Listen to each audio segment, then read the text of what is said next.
سارے بھائی آپ کی توجہ دلواتا ہوں، مجھے لگتا ہے کہ ہم ایک پیج پہ ہو سکتے ہیں. دیکھیں ہم نے اپنی زندگی میں اتحاد مسلمین جو ہے نا وہ بچپن میں دیکھا ہوگا، جہاں میں ذاتی طور پہ اہل تشیعوں کی مجالس کو بھی اٹینڈ کرتے تھے. کبھی خوف نہیں آتا تھا کہ کوئی آپ پہ چھاپ لگائے گا. نیازیں بھی کھاتے تھے، نیازوں کے اوپر کبھی کوئی دو رائے بھی لوگوں کی نہیں ہوئی تھی. بم دھماکے ہم نے نہیں دیکھے تھے، کڈنیپنگ فار رینسم ہم نے نہیں دیکھی تھی. ہم نے موٹر سائیکلوں پہ اسکوٹروں پہ چلتے ہوئے عورتوں کی بالیاں کھینچتے ہوئے لوگوں کو نہیں دیکھا تھا. کسی کی بھی ماں ہو اس کی توقیر، اس کی عزت جو تھی وہ اپنا معیار سمجھا جاتا تھا. کسی کی بھی ماں ہو، کسی کی بھی بہن ہو، اگر وہ عورت جا رہی ہے تو جھکا کے، نظر جھکا کے سلام کر کے گزرتے تھے. بزرگ کی عزت ہوتی. ان ساری چیزوں کو ہم نے زوال پذیر دیکھا ہے. مذہبی تفرقوں میں بھی ہم نے دیکھا ہے، اخلاقی میں بھی. میرے خیال میں وہ لوگ اب شاید نہیں رہے جو کسی محفل میں یہ کہہ سکیں کہ سارم یہ غیبت نہ کرو یار. بلال بھائی، اب وہ زمانہ ڈکلائن جس طرح کر رہا ہے، کیا ہم اس ڈینائل میں ہیں کہ ہم مجموعی طور پہ ٹھیک ہیں؟ بلال بھائی 100% صحیح کہا آپ نے. آپ کہے جا رہے تھے، میں اپنے دماغ کو اس زمانے دور میں جو ہے سے نا گزارتا چلا گھما جا رہا رہا تھا تھا میں کہ کیا تھے ہم اور کیا کیا ہو ہو گئے. گئے. لیکن بلال بھائی اگر اس میں یہ دیکھیں نا کہ بگاڑ کی کہاں سے آئی ہے، بگاڑا ہم نے ہی ہے. بگاڑ آئی ہے پہلے تو یہ مان لیں، بالکل آئی ہے، اس ہر میں طبقے میں کوئی آئی ہے، ہر طبقے میں آئی ہے اور کراس دا بہت بورڈ بگاڑ آئی ہے. لیکن جہاں نہیں آئی نا وہ ہمارے سامنے نہیں آ رہے ہیں.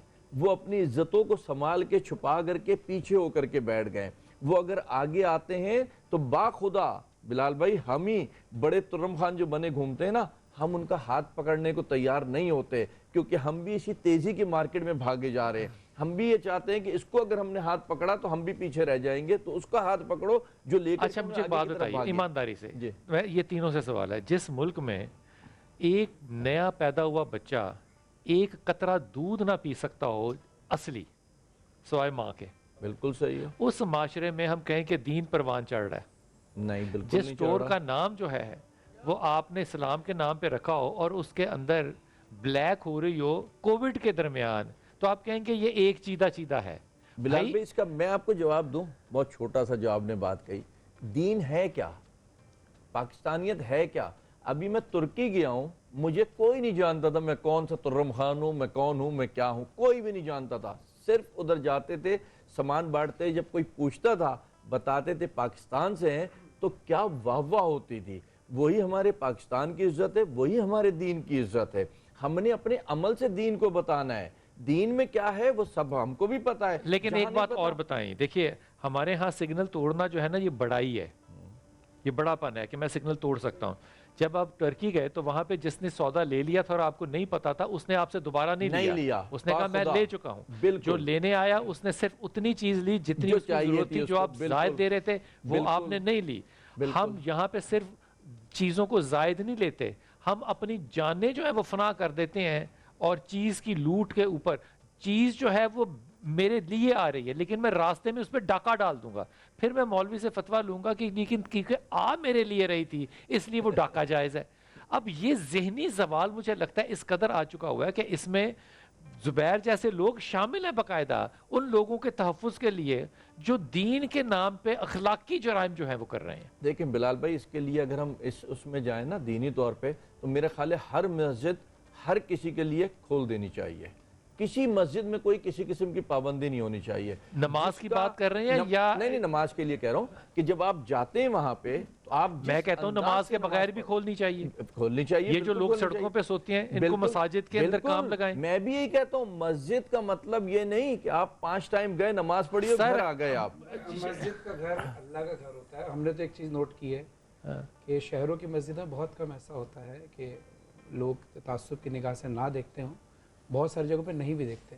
ایک پیٹرول پمپ کی مسجد ایسی ہے جو واحد اللہ کا گھر لگتی ہے، سب چلے آتے ہیں. خدا کی مسجد ہے جہاں بالکل صحیح بات ہے. پیٹرول پمپ پہ واحد مسجد ہے جہاں پہ سارے جا سکتے ہیں. بالکل ایسے ہی ہے یار شرم سے مر نہ جائیں پھر بھی ہم ڈیفینڈ کر رہے ہیں. زبیر بھائی یہ سارا معاشرہ ایک چیز میں سوری ایک بات اور کلیئر کر لوں کہ اس میں سب جگہ ایسا نہیں ہے. بہت ساری مساجد یہ پتہ کیوں کہنا پڑتا ہے، بہت ساری مساجد میں ایسا نہیں بھی ہوتا. وہ .0 وہاں پہ نہیں ہوتا نہیں پاکستان کی بات مدینے کریں, میں بھی جائیں وہاں پہ بھی ایسا آپ نہیں نے ہوتا. خود ہی ایک بات کی ہے, خود ہی اس کی رد کر رہے ہیں. اب ہم نہیں کیا نہیں پاکستان کی صرف ہم بات کریں. نہیں میں تو چپ کر کے بیٹھ جاؤں تو بہتر ہے. نہیں نہیں آپ بلال بھائی جو ہے نا, فرحان بلال بھائی بھائی ہے, ہمیں مان لینا آپ چاہیے. جو ہے نا وہ بندے کو مقدمہ بیان نہیں کرنے دیتے, لا الہ سن لیتے ہیں, الا اللہ سنتے نہیں ہیں آپ, ٹھیک ہے. اور پھر بعد میں جو ہے نا اس دفعہ بھی اچھا میں آپ کی اپنا محمد رسول اللہ تک بات سنوں گا, آپ مجھے سنائیں. علی ولی اللہ تک سناؤں گا. علی ولی اللہ تک سنائیں.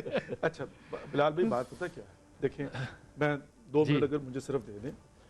بات یہ ہے کہ ہمارے لیے آئیڈیل کون ہے؟ ہاں محمد مصطفیٰ صلی اللہ علیہ وآلہ وسلم, اہل بیت علیہم السلام, اصحاب پیغمبر, یہ اور وہ معاشرہ آئیڈیل ہے. ٹھیک ہو گیا.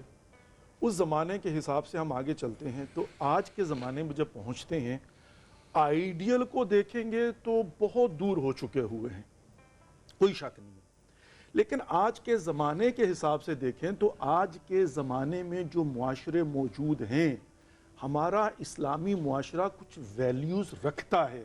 جب ہم کہیں گے کہ یہ زوال کی بدترین نہج پر پہنچ چکا ہوا ہے, ہم نے نگلیکٹ کر دیا, تو پھر اس میں ہوتا کیا ہے؟ اس میں یہ ہوتا ہے کہ ہم انکریج کرنے کی بجائے ڈسکریج کر رہے ہیں کہ یہاں پر تو مولوی بھی نمبر 2 ہیں, یہاں پر میڈیا بھی خراب ہے, یہاں پر بیوروکریٹس بھی خراب ہیں, یہاں پر اسٹیبلشمنٹ بھی, یہاں پر حکومتیں بھی, یہاں پر پڑھے لکھے بھی منافق ہیں, یہاں پر خیرات دینے والے بھی جو 2 نمبری کرتے ہیں, ریاکاری کرتے ہیں. مجھے یہ بتائیے اللہ رب العزت نے قصص الانبیاء کو قرآن کے اندر کیوں بیان کیا؟ یہ رول ماڈل ہیں آپ کے لیے. تو ہمارا رول ماڈل کون ہے؟ ہمارے رول ماڈل سارے آپ نے تباہ کر دینے ہیں, تو پھر ویسٹرن رول ماڈل ہوں گے. ہم آٹومیٹکلی بیٹھ کر یہاں پر جو تعریفیں کرتے ہیں نا, وہ کیا کرتے ہیں؟ ایک سچائی کی وجہ سے, ایمانداری کی وجہ سے, اور 4 اور چیزوں کی وجہ سے. پیکج ڈیل ہے. میں نے اگر اپنے بچے کو ایک گورا رول ماڈل دے دیے نا, وہ صرف 4 پنیر رکے گا, 40 پر جائے گا, وہ دین کی بھی نہیں سنے گا. تو میں یہ نہیں کہتا ہوں کہ معاشرے کے اندر خرابی نہیں ہے اور یہاں پر ستے خیراں ہیں. میں یہ کہتا ہوں کہ جب آپ بات کریں تو اتنا ایکسٹریم پر نہ چلے جائیں. ہاں یہ بات کریں یہاں پر خرابی ہے, اور اسپیسیفائی کریں سارا دینی طبقہ خراب نہیں ہے, اور جتنے طبقات کی میں نے بات کی ہے سارے کے سارے خراب نہیں ہیں. اچھا لیکن پرابلم کیا جو میں نے مقدمہ بنایا تھا وہ یہ تھا کہ یہاں پر جو مذہبی طبقہ ہے, مسجد, ابھی بات یہی ہوئی نا کہ مسجد کو یہ ہونا چاہیے. مسجد میں بیٹھا ہوا پاکستان کے اندر امام مسجد یہ نہیں سمجھتا کہ اس کی ذمہ داری ہے محلے داروں کی طرف. وہ کہتا ہے جو میری مسجد میں آیا ہے اس کو میں نے پڑھانا, بات ختم. اور جو میڈیا والے ہیں یا دوسرے لوگ ہیں وہ کہتے ہیں ہمارا کیا کام ہے؟ وہ بیٹھے ہوئے ہیں صرف علماء کو نیچا دکھانے کے لیے, ممبر کو تباہ کرنے کے لیے, اور ہر چیز ان پر ڈالنے کے لیے. تو بیچ میں ہمارا کردار کیا؟ ہم یہ کہ کہیں کہ یہ اچھا ہے اور یہ برا, اس کی یہ برائی ہے, یہ اس کی اچھائی ہے. اب اگلی بات, آئیڈیل کیا ہے؟ امام حسین علیہ السلام, سبحان اللہ. بل انما خرجت لطلب الاصلاح فی امت جدی رسول اللہ, میں اپنے جد رسول خدا کی امت کی اصلاح کے لیے نکلا ہوں. آج امت کی کون بات کرتا ہے؟ ابھی آپ نے کہا نا کہ ڈاکٹر اسرار صاحب کا اعلان نہیں ہو رہا تھا, اور ابھی ندوی صاحب کی ہم نے تعزیت پیش کی ہے نا. وجہ پتہ کیا ہے؟ اس لیے کہ ہر فرقہ اپنے عالم کو اون کرتا ہے, دوسرے کو نہیں کرتا. امت کی بات تو کرے نا پہلے بیٹھ کر. فرقہ واریت تو ہم نے خود پیدا کی ہوئی ہے. یہ مسجد آپ نے ڈھونڈ کے جو ہے ایک پٹرول پمپ کی مسجد کی جو ہے وہ بات کی ہے, ایسا ہونا چاہیے. تو یہاں پر بیٹھ کر دیکھیں کیا ہے, ہم نے رول ماڈل ختم کر دیے لڑ کے. جن کو میں مقدس سمجھتا ہوں آپ اس پر تنقید کر دیتے ہیں, جن کو آپ مقدس سمجھتے ہیں میں تنقید کر دیتا ہوں. تاریخ کے اندر ہمارے پاس رول ماڈل کون ہے؟ مجھے یہ بتائیے. آج کون سا رول ماڈل ہے ہمارے پاس؟ بلال کتب صاحب کو میں کو رول ماڈل ہے, 100 مخالف آپ کے نکل آئیں گے. اور یہاں پر بیٹھ کر مولویوں کے متعلق تو ماشاءاللہ اللہ ماشاءاللہ جو آپ کرتے ہیں تو وہ الحمدللہ رب العالمین. وہاں پر تو بچہ یہ سمجھتا ہے کہ سارے کے سارے مدارس اور سارے کے سارے علماء. تو میں صرف یہ بات کرتا ہوں, اور ماشاءاللہ زبیر صاحب نے بڑی پیاری بات کی. ایک وجہ قرآن سے دوری ہے, اگلی وجہ رول ماڈلز کی خرابی ہے, تیسری وجہ یہاں پر سسٹم نہیں ہے, چیک اینڈ بیلنس نہیں ہے. میں مثالیں دوں گا نا بڑی دور چلی جائے گی. آج کے نعت خان کو کون سا فیشن کرنا چاہیے؟ کوئی چیک اینڈ بیلنس ہے؟ وہ رول ماڈل ہے ہمارا, اس کی اپنی مرضی ہے, جو ٹوپی پہنے, جو کرتا شلوار پہن لے, جو کر کے آ جائے, تو ختم کر دیے نا ہم نے.